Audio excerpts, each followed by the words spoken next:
Before the war, before it was occupied by Russia, and before the bitter battle that ended with Ukraine retaking control of Lyman, locals called this city the Gates of Donbas.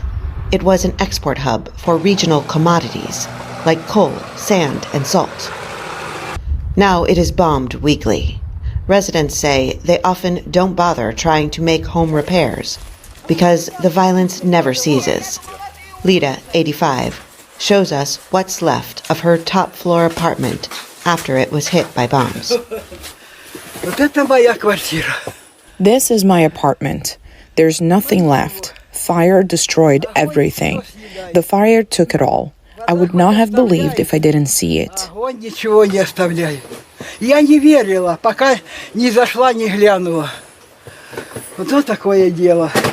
Some residents say perhaps it is too late for Lyman to ever return to normalcy. Entire neighborhoods are flattened, factories are closed, and the railway, where about 35% of the population used to work, is no longer operational. Before the war, everyone was working for the railway. It's hard now, sitting in a shelter waiting to eat. It's very hard. I regret that I didn't leave.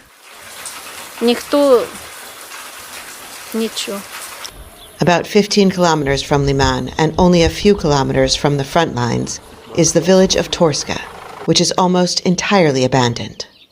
Ukrainian soldiers whizzing by say the town is still in full view of Russian fighters and frequently hit. Russian fighters also left behind vehicles, uniforms, and personal items when they moved out of Torska, and there is no one left to clean it up. A year and a half ago, Lyman had more than 20,000 people. Now the few thousand remaining mostly live in shelters, surviving only on the aid brought in from out of town. They bombed the roof of the building and my apartment burned. I had to flee wearing my robe and slippers. I lost everything. Now I've been living in the basement since last year.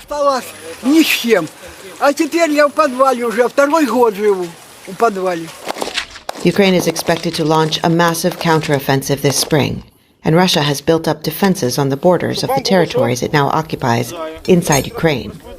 Lyman residents say if battles return to their city, they have no resources left to help them survive. Heather Murdock, VOA News, Lyman and Torska, Ukraine.